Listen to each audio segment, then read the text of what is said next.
Dear friends, hello. I'm very happy to see you, and I'm very happy to meet our expert today. It is a beautiful lady, Chantel Rijtma. She's a personal development coach. And I would like to thank you, Chantel, that you find time for us. Thank Dear you. Chantel, tell me, please. Thank you. Now, a lot of people, they need help, they need a personal coach, and they need some support to overcome that difficult time.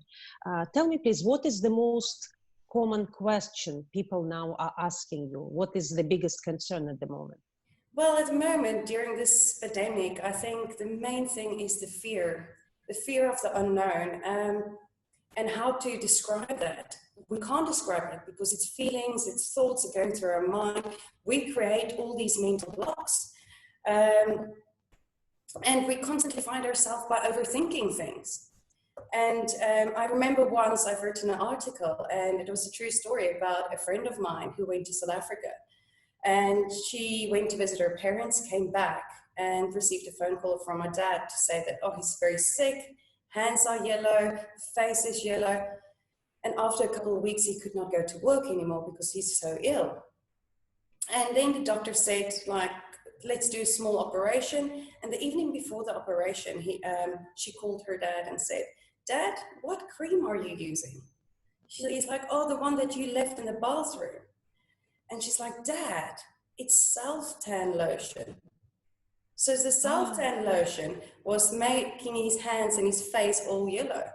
But that just shows us how powerful our mind can be. We're the creator of our own mind.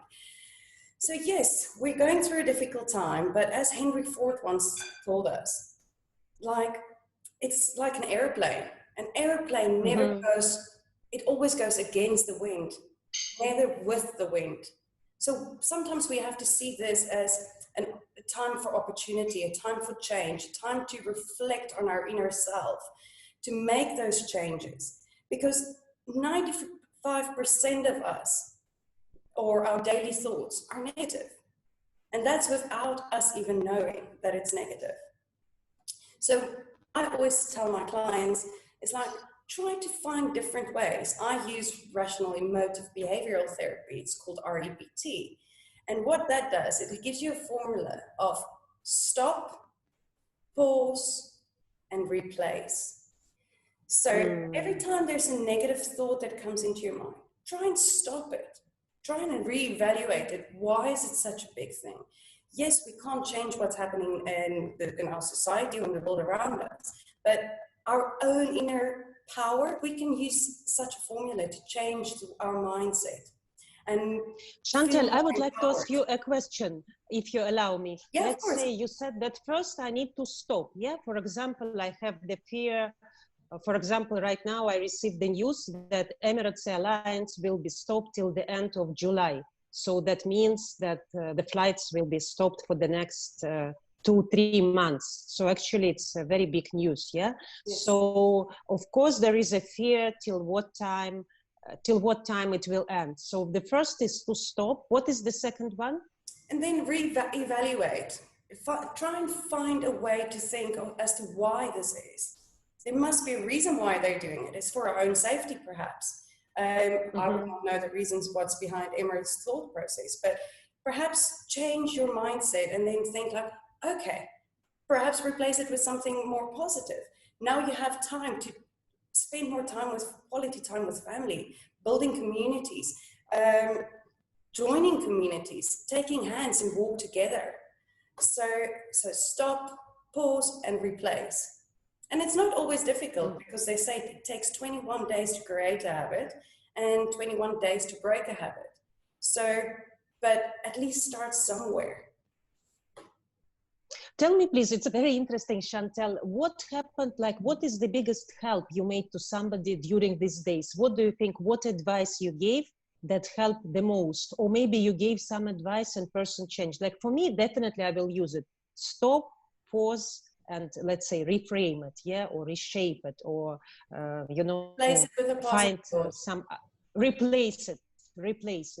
I think it's a big thing. It looks like small thing, but it's a huge thing. If you will do it on every negative thought, I think we can change it to all positive thoughts, yeah, that Exactly. at least we can help. What other things like these instruments, these tools? Well, What are the other basically, tools that we can use? it is such an important time to reevaluate the person who you are. You know, go and reflect, go and sit and really think about the pain points that you're currently having. It's like going to the doctor and you say to him, oh, I'm sneezing, I have a cough or whatever.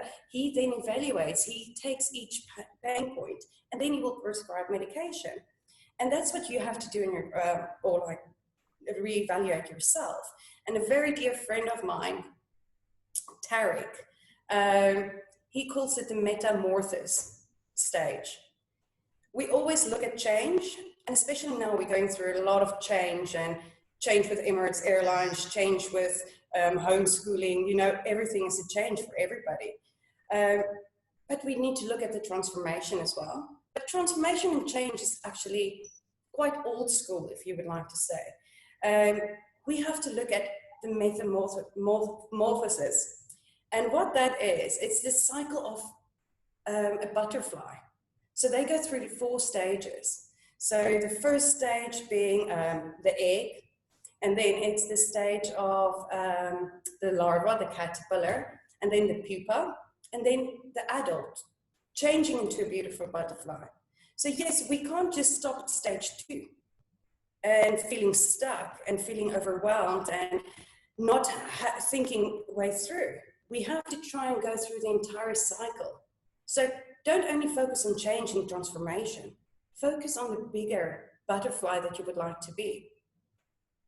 It's great because then if you talk about these 4 stages, we can think that now, let's say it's a stage of caterpillar, or I don't know who, but it's middle stage. And even now it looks ugly and unpleasant. Maybe then we can use the power that we're collecting right now. Exactly. Then to become a beautiful butterfly and to fly, yes. To prepare ourselves, yeah? And then, and also I noticed, you know, when we say I'm in a lockdown, I'm locked, it sounds like a pity. But when you say I'm saving the world because of me, other people will not get sick and all of us, we will be safe, then you become like a hero. You're not a victim anymore. Yeah, exactly. I think the language of how we put it also plays a big role. Exactly, and language is so important, and because every feeling that we have becomes a thought, and every thought becomes an action.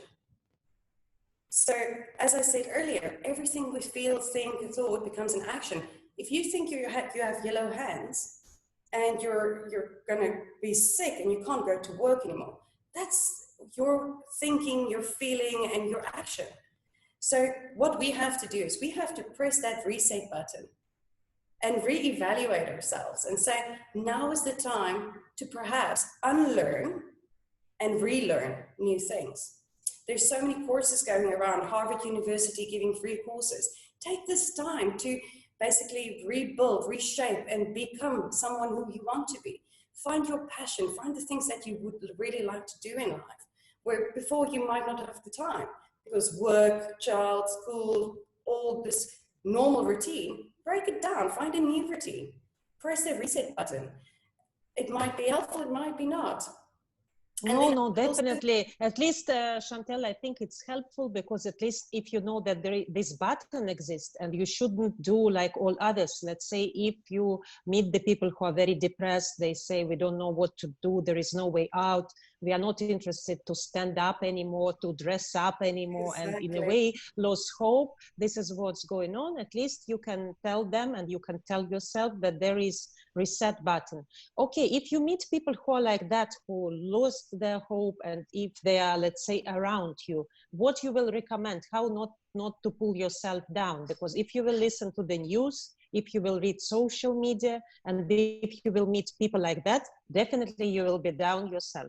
How to stop this circle? What is your advice? For me, it's so important to have that community of people with a positive mindset around you. Yes, perhaps you have friends that's suffering and feeling depressed and low and down and don't want to get up in the morning. But ask yourself the question, what motivates you? What motivates you to get up in the morning? What positive things can you do differently? And I promise you, it's going to have an effect on them as well.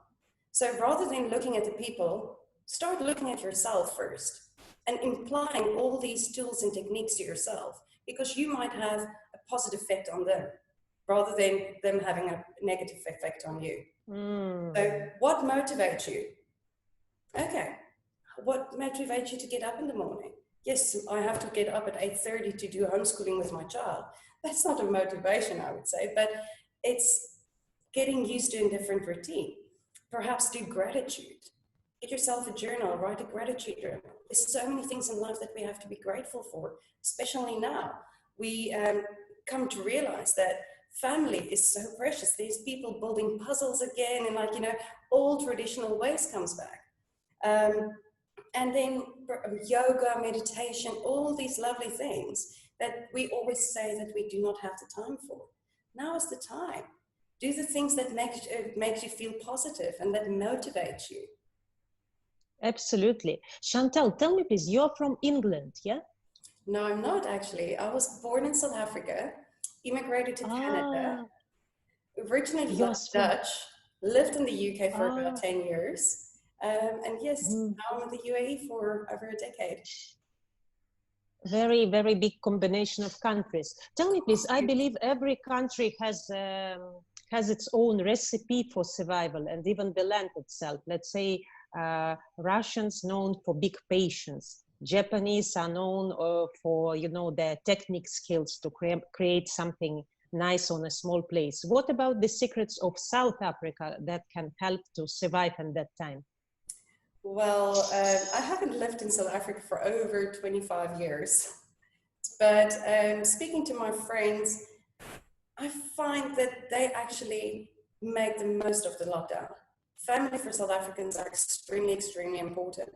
And having that old culture back where people stay together and spending amazing time together, I think that's what keeping them sane.